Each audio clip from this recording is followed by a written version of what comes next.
سعید. الو. الو. سلام علیکم. سلام، چطوری؟ مرسی، خیلی ممنون. آقا چرا انقدر دیر برمیداری؟ جان؟ چرا دیر برمیداری؟ ببخشید خواب بودم.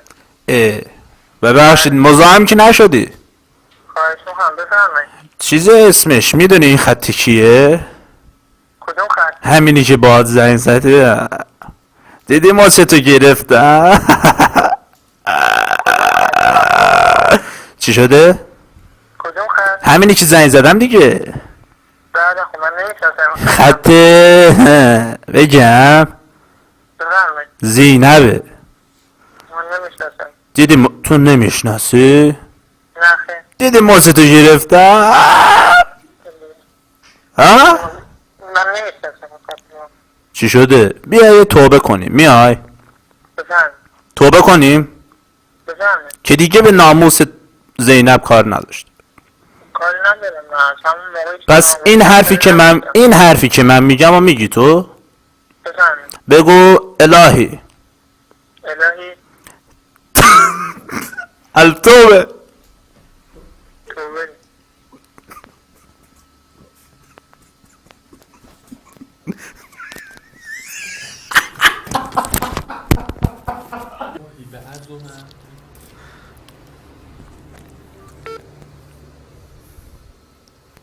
الو جانم. من یه خورده گریه هم گرفتش. بفرمایید. بگیم دوباره بفرمایید. الهی الهی التوبه. توبه میکنم میکنم که دیگر که دیگه من اصلا بغضم گرفته میدونه بله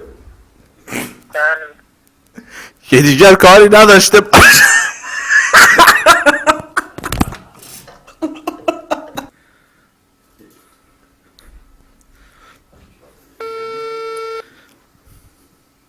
الو بفرمایید. سعید ببخشید خواهش میکنم. من خیلی حساس شدم. خواهش میکنم. ادامهشو بریم. بفرمایید. توبه میکنم توبه میکنم که دیگر که دیگه هیچ وقت هیچ وقت نعوذ بالله نعوذ بالله من الشیطان اصلا دارم گریه میکنم. بگو بله. بگو نعوذ بالله نعوذ بالله من الشیطان الرجیم. من الشیطان الرجیم. سعید من اشتباه کردم تو این چند وقت میدونیم.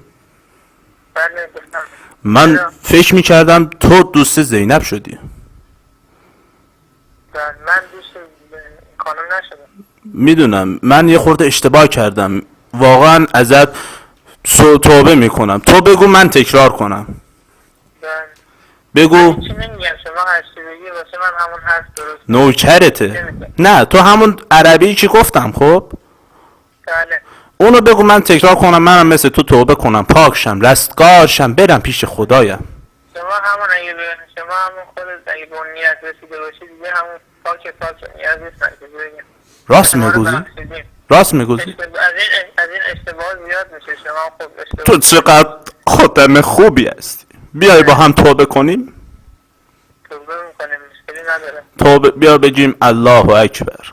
بگو الله اکبر. خدایا خدایا ما را ببخش و بیامرز ما را ببخش بیام تا انقلاب مهدی تا انقلاب من از عزت خمینی. از نهضت خمینی. نه از عزت. از عزت خمینی. خب ادامهش چیه؟ آفرین بگو. مراقبت بفرما خامنه ای رهبر. در خامنه ای رهبر. بگو ادامهشو بگو. نه نمیخواد میدونی سیاسی دوست ندارم. بعدش ببین پسرم زینب واقعا دیشب اومدیم با هم صحبت کردیم. بگو خب بله. بله نگو. میدونی من بله کلا یه خورده ناراحتم. درسته خوب. صحبت کردیم گفتش سعید من نمیشناسم تفاوت اسمی بوده. بله بله. سعید یه خورده از خودت بگو. من میدونی یه خورده رفتم در مورد تو تحقیق کردم. بله. من میخوای بگم مثلا کجایی واسه من بله نکنا. درسته. ببین اصلا منو خود نکن. همین الان توبه کرده بودیم با هم. خب بفرمایید. میخوای بگم اسم پدرت چیه؟ خونتون کجاست؟ من باید بدونم کسی که میاد خواستگاره دخترم زینب خانم چجوریه؟ بعد دیدم نه شما خانواده شریفی هستید. خب خود صحبت کن از خودت، برنامه‌ات چیه در آینده؟ برنامه خاصی ندارم. چرا آخه جوون پاک رعنا چرا؟ خواهشم برنامه خاصی ندارم، هم درسم میخوام ادامه بدم. تو کجا؟ دانشگاه همون جایی که میان گفته بودم دیگه، همونجا. منم چیز خاصی الان مد نظر نیست که بشنم بگیم.